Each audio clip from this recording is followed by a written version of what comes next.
With so many options, why choose Arizona State University? For me, the only online option was ASU because of the quality. Their faculty was really involved with their students and care about your personal journey. The dedication to my personal development from my professors, that's been extremely valuable to me. Earn your degree from the nation's most innovative university. Online. That's a degree better.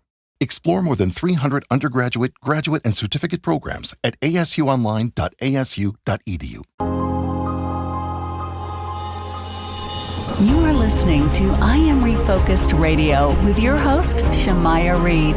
This show is designed to inspire you to live your purpose and regain your focus. And now, here's your host, Shamaya Reed. Welcome to I Am Refocused Radio. Once again, we are here today, and today we have a true honor. We get to sit down and talk with a true titan of digital media, and when it comes to content strategy, Dan Shinder. He has something that is going to be very special for you guys. If you're watching us online, we have a little promo code that you can see at the bottom throughout the show today. But man, let's just get to the business. Nearly 1.5 million active followers and an annual reach of topping 100 million people in over 130 countries. This guy is serious about what he does. And obviously, he knows what he's doing. With his experience and unstoppable global lifestyle brand, Drum Talk TV, we're going to learn everything about the inside scoop of what he does day in, day out in his professional career. I can probably spend another 30 minutes on his resume, but I just want to keep the space and say, hey, man, you have a 30-minute resume. I just want to say how you doing today, Dan.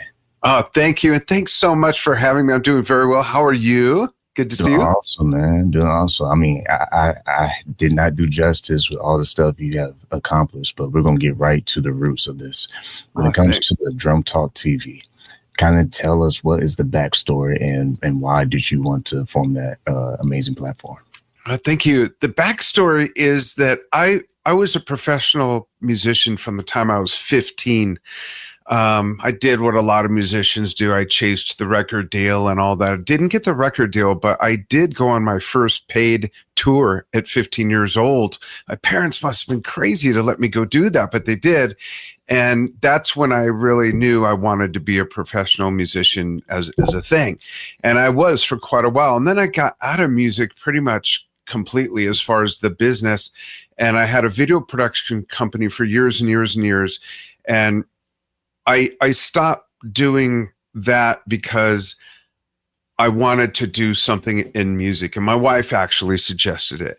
I started an online lesson platform, and my wife saw me. My wife's name is Enja, and she saw me interview some people. And she said, that's what you should do, because she saw me do interviews in the charter yacht industry and things like that. And I said, no, it's just an extra thing. It's all about the lessons. And she kept banging on me about it. And told another friend, he said the same thing. And long story short, I closed what was Dan's drum clinics and opened Drum Talk TV officially January 7th of 2013. And by that time, after sort of working on it in my head for 2 or 3 months, I have a lot of different musical tastes. I mean, literally all over the map. And I couldn't find a way to enjoy that in one place. So I said, okay, we're going to cover the world of drumming. And I mean, the world of drumming, jazz of all different eras, all kinds of rock, metal, pop, gospel, soul, rhythm and blues, music from West Africa, taiko music from Japan. I mean, just everything. I had this big, crazy, you must be out of your mind vision. And in that first year, when I started it, I knew nothing mattered if I didn't have an audience to enjoy it. And this was not going to be just a hobby.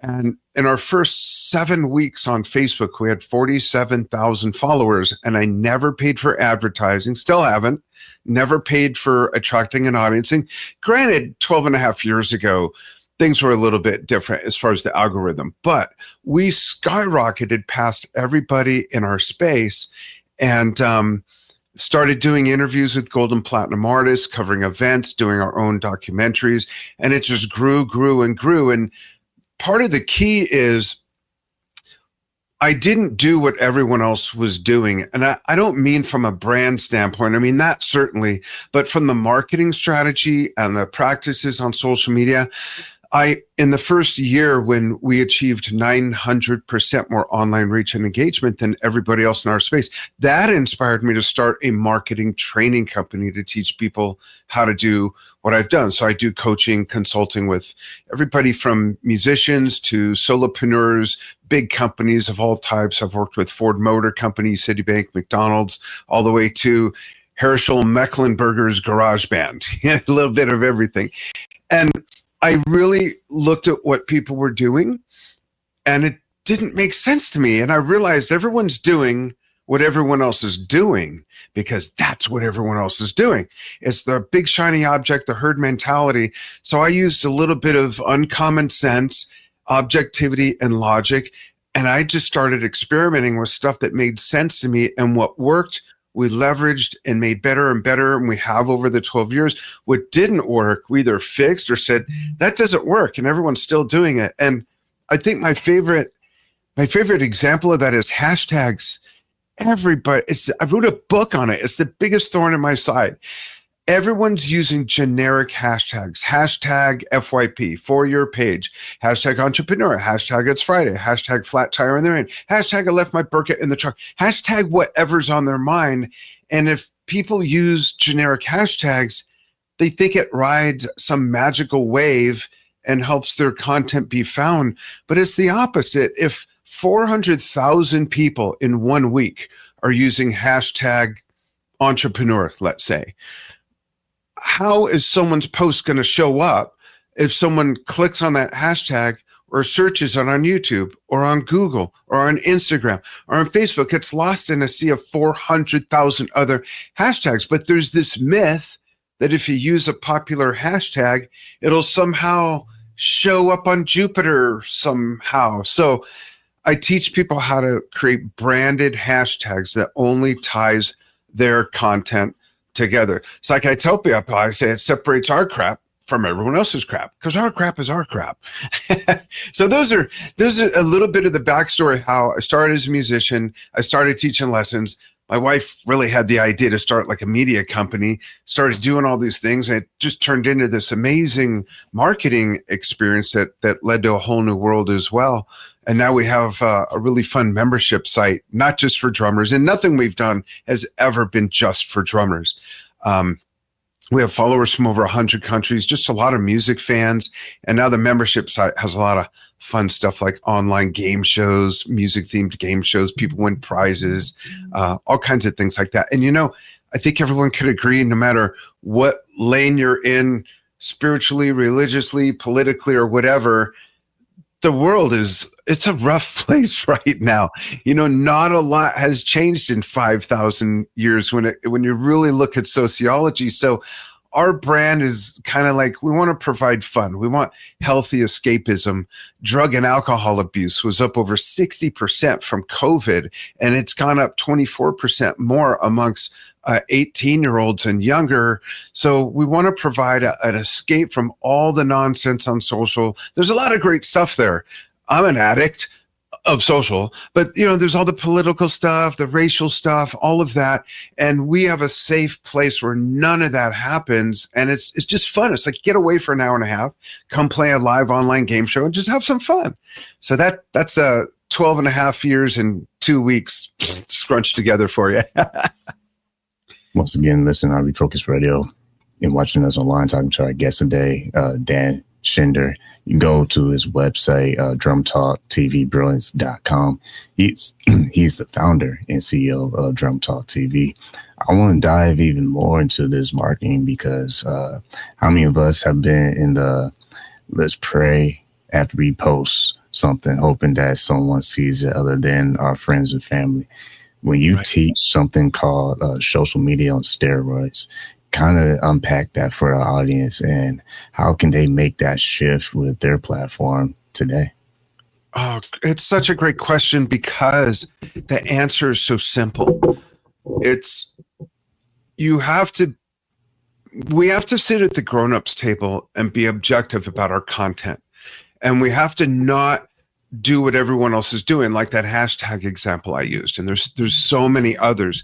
And we can't resolved just to ask our friends and family, what do you think of this? What do you think of this? Because they'll hold our hand, smile, nod, and walk us to the cliff and then let go and watch us fall because they don't want to hurt our feelings.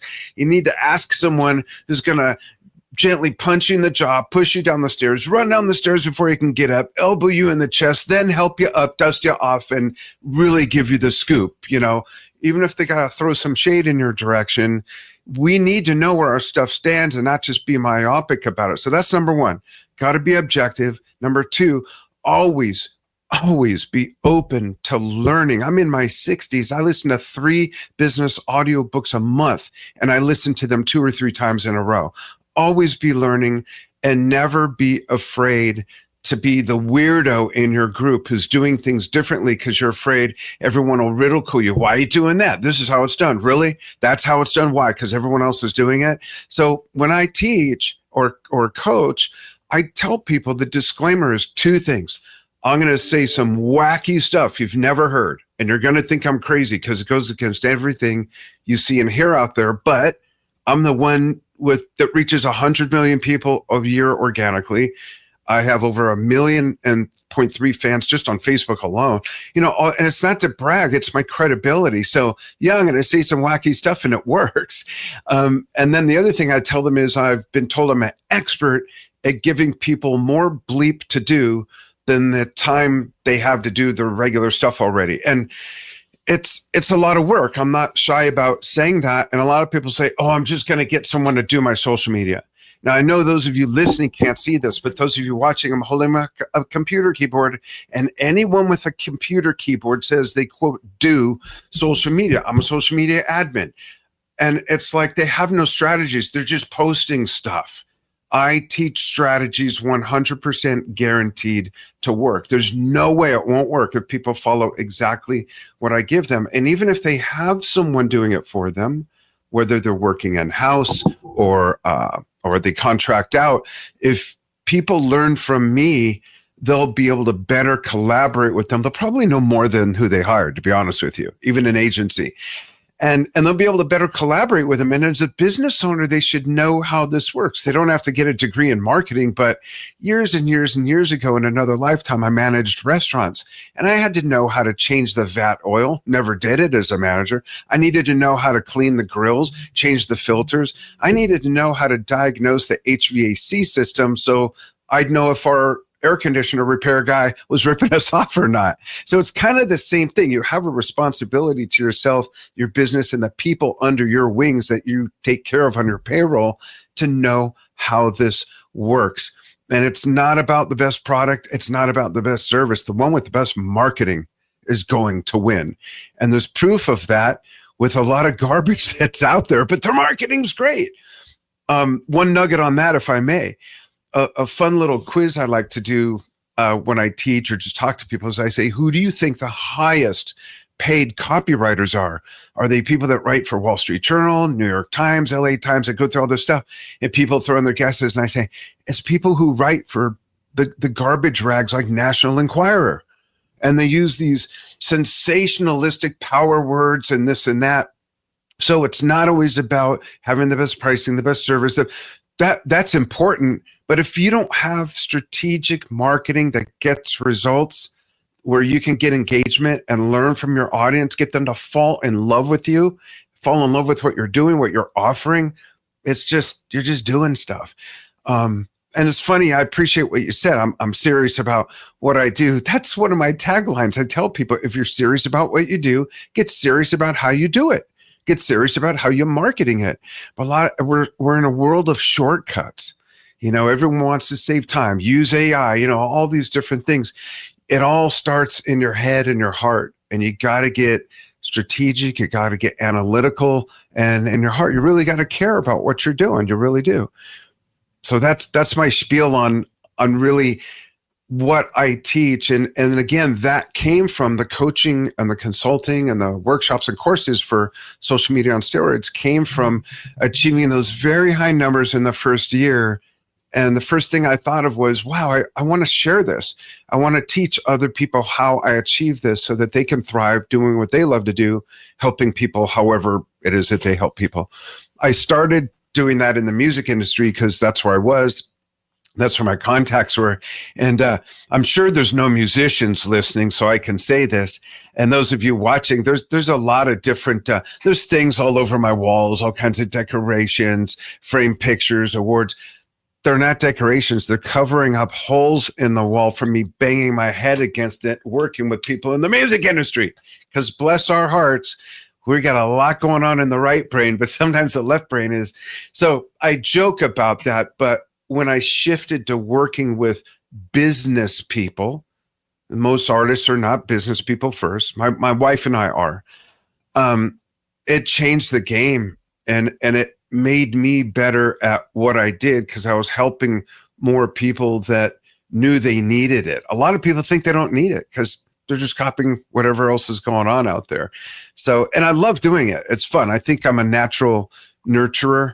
My wife and I have a blended family of 11 kids, 19 grandkids, and a 1.5-year-old great grandson. So we naturally take care of people, so that's kind of what that business was started for. It wasn't because I wasn't busy enough with Drum Talk TV. It's because I really felt a responsibility, and I get a lot of joy out of teaching the courses, doing one-on-one consulting, coaching, things like that. And it's ever changing. And it doesn't come with instructions, right? Like, regardless of what platform you're on, we don't get instructions that say, hey, we moved these buttons, got rid of this feature, added these, and here's how you use it. Like, that never happens. One day the interface looks different or stuff behaves differently. So I help people navigate through that. Once again, watching I Am Refocused Radio and talking to our guest today, Dan Shinder. What I want to say is you definitely have not just passion, but you definitely found a way what works for your brand. Like, I can feel it. I can, like, when I'm listening to you, it's like, man, I can just like sit back, sip some tea and just listen to the rest of the show. And I think that's why people like yourself are so successful, because you have spent so much time developing ways you needed to do that actually connects with your audience. Now, I want you to kind of touch on that connection part, because just yesterday I interviewed a athlete who former champion, Sports Illustrated cover guy, wow. Brandon Day. And he said something very powerful. And he said, with the spotlight and the hype and all that, being top athlete, he said, sometimes the spotlight, the brightest light, it also casts the darkest shadows. So when you have the highs, sometimes you have those super lows as well. With your brand, even though you had those amazing connections and you have that great recipe that's working for you, talk about the challenges, though, that kind of keep you in check. Because you've been talking to my wife, haven't you? This is a question every entrepreneur should have an answer for and learn from answers to that question. Because, with all the success, with all the great numbers, with all the wonderful, amazing people I get to work with in both companies, with Drum Talk TV, the amazing artists, the record labels, all that stuff, and with Social Media on Steroids courses, the name of that company is Advanced Social Marketing. I get to work with great entrepreneurs and stuff.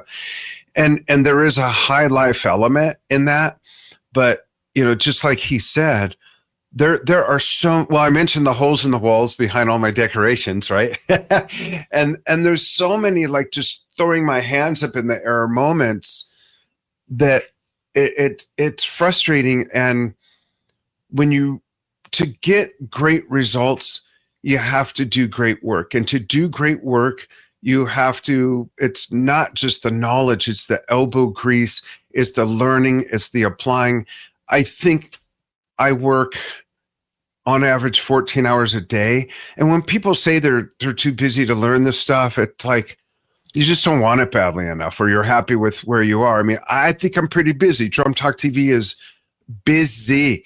And my coaching clients, all this, busy. The 11 kids, 19 grand. We hear from them all the time. It's funny. Our youngest son, he's almost 31. He's our chief operating officer now. He's been with me 7 years, and we just hired one of our granddaughters to work in the content production and scheduling department. She's 8 years old, but she's real smart.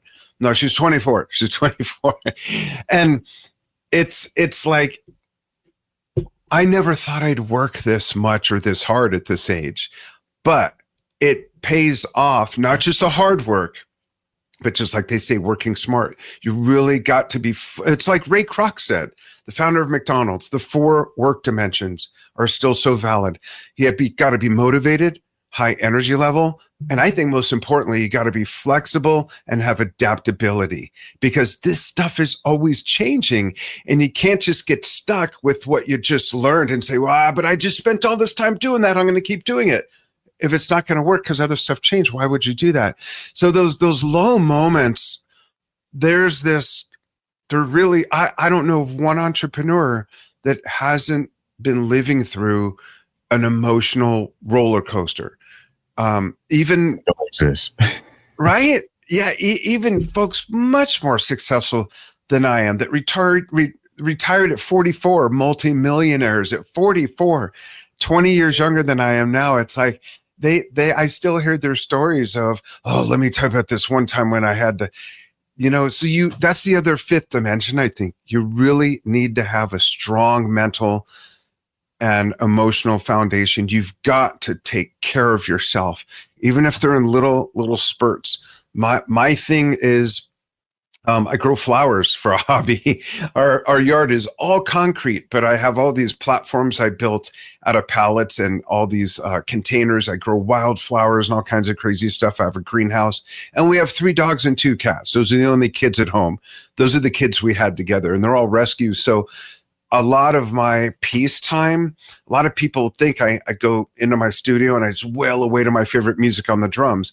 I only make time to do that like once a week, once every other week, believe it or not. And I got all this amazing, beautiful gear. I never thought I'd have so much stuff, but it's the peaceful moments. There's a place, maybe 15 minutes, 20 minutes from where we live. We live up in the mountains east of Phoenix, and about 7,500 people. That was a big change, moving from Vegas to here.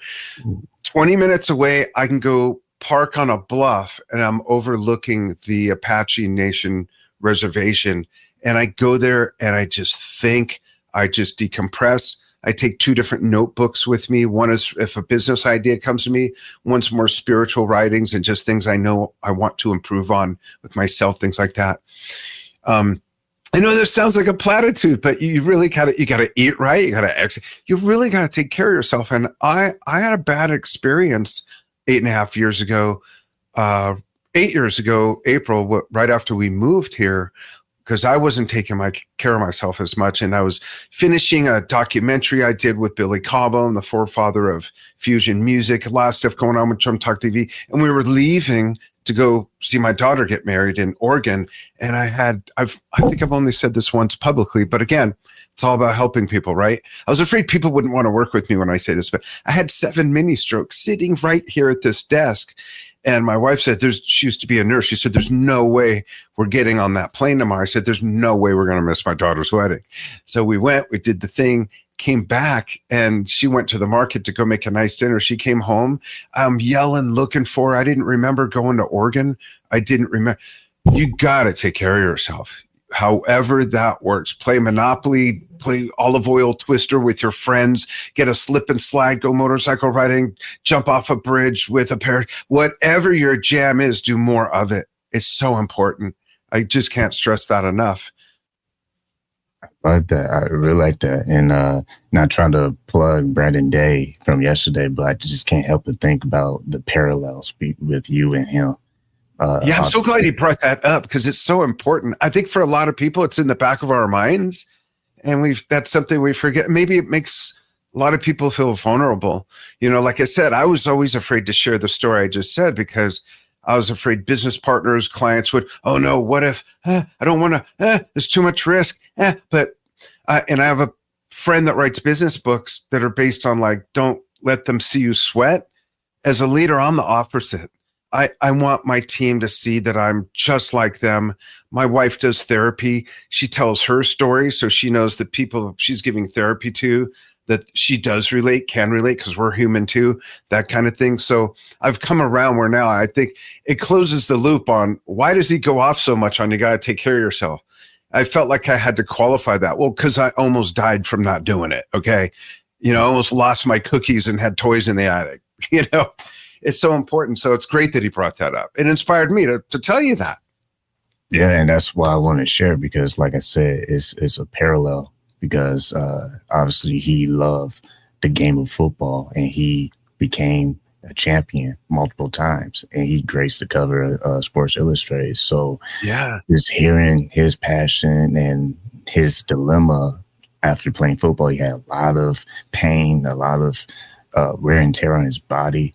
And when you're saying all that, I just couldn't help but think about that interview I had just yesterday. And I want to say for our audience that a lot of times we are so worried about the next podcast episode or the next book or the next movie. It's always the next. And you can have something like this right here, right now. Dan, give me some golden nuggets. And we don't soak in. So I want you to like watch this interview again and share it with your friends and family, especially those who are thinking about being in the business world, because everything you're talking about is what a lot of people miss out on. And that is in the field experience. Because we can get so up in our mind about, okay, I got to have this 3-liners. I had to meditate on it. And that's a good exercise. Yeah. But it's not the complete result. It's like there's more to life than that. And find a mentor, surround yourself with people who have been through it and been pooped out the other side already, and then be that for someone else. It's so important. What goes around truly comes around, and it pays off times 10. You can't just rely on, it's like my friend Jim Pluff. He's one of the ones that retired at 44 as a multimillionaire, and he writes business management books now. He says, never take advice from someone who hasn't done what you want to do. So think about that, folks. Next time you ask them about your content or your next dream or your next endeavor, surround yourself with people who have been through it. Surround yourself with people who will only support you. Otherwise, you're just self-sabotaging yourself. They're not doing it. I have to tell you this quick 30-second story, and my audience going to say, oh, no, not again. It's okay. I love stories like that. But I always talk about, it's worthy, right? I always talk about the history, how the show started in 2017, and it's going to be a very short version. And just saying, based on what we had in our discussion today, you cannot take advice from someone who isn't going where you want to be. Okay. Right. I was questioned by an older gentleman in a barbershop after a show. And I only said this like twice. So it's the third time saying it. But he said, what's next? What are you doing here? He said, I'm glad you had the barbershop thing going. You know, it's nice. But what are you doing? He was all serious. I was a little offended at first. I'm like, man, who are you to talk to? Like, I'm doing this. I got all these interviews. I got people coming to the shop. It's lit. It's cool. What are you talking? You know? And he explained himself. He said, it has to be bigger than this, right? And then I'm like, oh, snap. Because what you thought was good, what you thought was great, and then you have someone on the outside giving you some wisdom advice. I didn't know that. He was just someone who kept coming. He was an older gentleman who kept coming to the shop. And he just kept saying, what's next, man? What are you doing next? So all that to land the airplane is that 2025 is like, amazing. Like everything we're doing with the show, with people like you on the show, I mean, it's bigger and bigger and bigger guests who have bigger and bigger and bigger stories and success and pain points. That's why we always want to talk about pain points. Yeah. Because it all comes full circle. What's next? Because if you settle, you're going to be like, I'm busy, wink, wink, as you're watching Netflix and then binge watching your favorite shows. There's a difference. Are you busy trying to get better and say what's next? Or are you busy to get comfortable? You can take a break. Yeah. Don't stay there. Wow, that's so golden. What's his story? Do you know? The older guy? Yeah. Man, he was just probably a divine assignment because I don't even know the guy. He just kind of wanted to chit-chat, and it was probably the best chit-chat ever. I bet there's something deep where his wisdom's coming he from. Probably watching. I'm sure he's been watching me, and he was probably sent to the shop. Hey, man, ask him what's next. Yeah.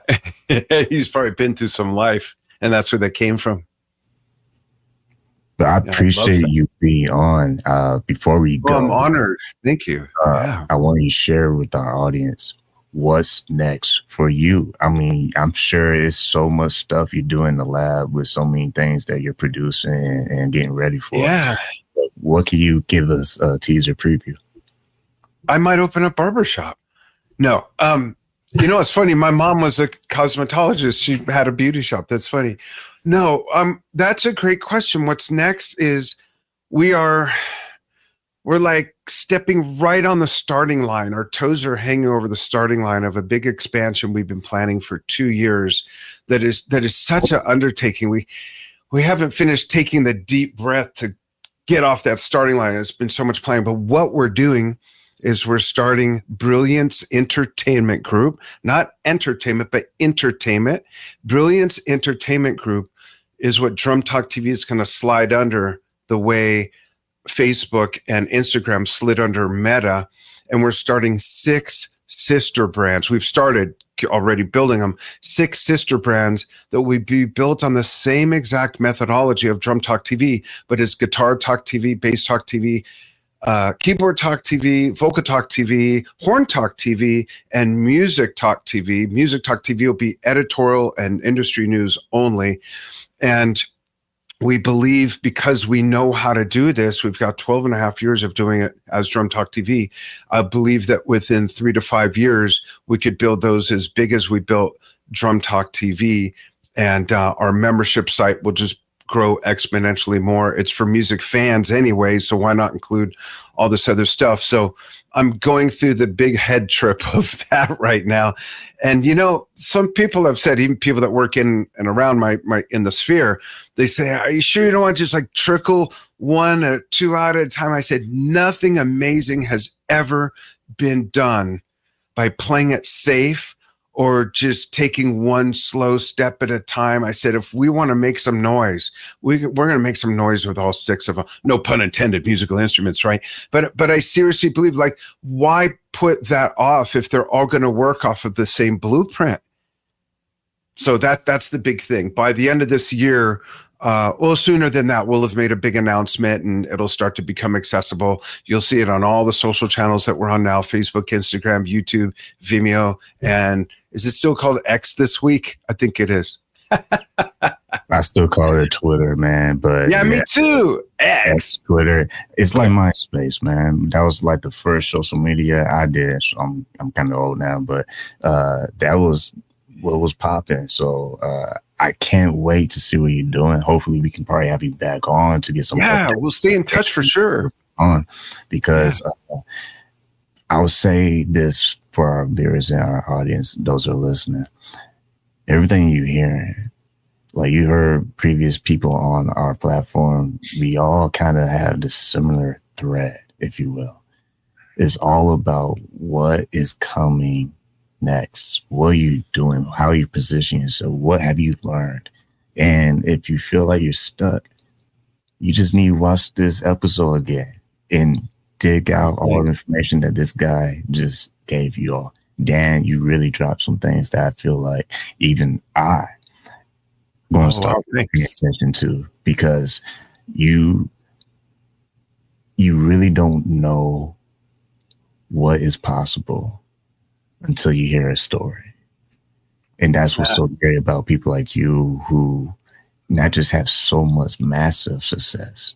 I mean, just to get over 500,000 is pretty awesome, but to have millions, yeah, it's crazy. You definitely found something that is working. And for that, I want to say, appreciate you giving our audience not just a word of wisdom, but being human enough to let them know that, yeah, there are some tough spots, but with those tough spots, I was able to not just go through it, but to really launch something even greater and bigger. So I appreciate that insight. And like always, want to say for you, man, thank you for your time today. Thank you so much for having me. It was an honor. I really appreciate it. Thanks everybody for listening and watching.